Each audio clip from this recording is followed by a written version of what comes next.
કહેતા હોય, આપણા ધર્મગુરુઓ કહેતા હોય, અને આપણે પેઢિયા ખાતે એમને સંમત હોય. ગુરુ કેને કહેવાય? ઠકાણામ ગુરુ કહેવાય.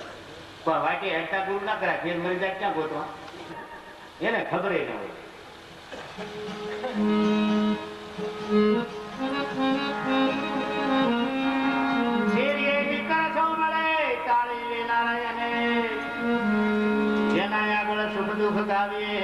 સંતો લાખો ને મળે, કઈ દેવી ના કહેવાય. બાજરી થઈ રહી.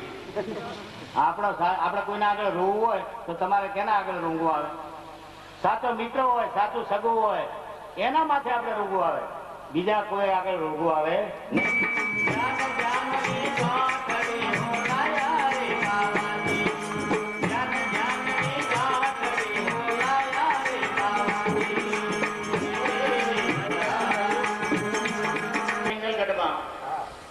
અને રામાપીર સજ્જનબેન ને હારે જ્યાં પછી જન્મ લીધો અને 9 લાખ ગાયાલી અને એમના દેશમાં દુકાળ પડ્યો અને પિંગલગઢની જ્યાં બજારમાં ગયા અને ભિખારીના લુગડા પહેરેલા અને રામાપીરે પિંગલગઢના દરવાજે જઈને અવાજ કર્યો. પિંગલગઢના દરબારના 12 દરવાજા હતા, એમાં કહળો ભડ્યા હતા, એ આગેવાન હતા અને કશું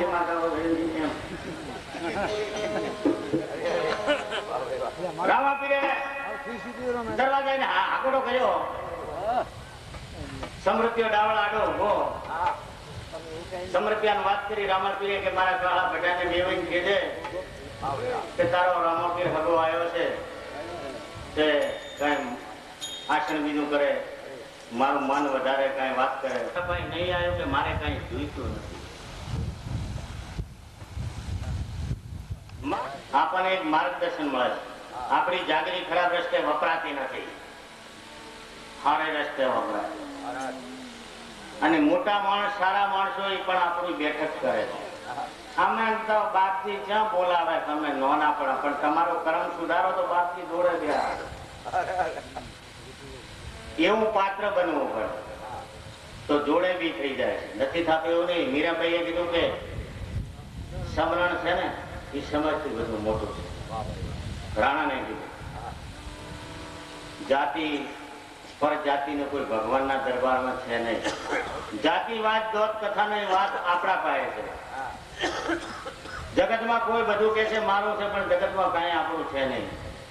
જાઓ છે એકલું, અંતે આવશે પુણ્ય પાપ, બીજું કઈ સાથે આવશે નહીં.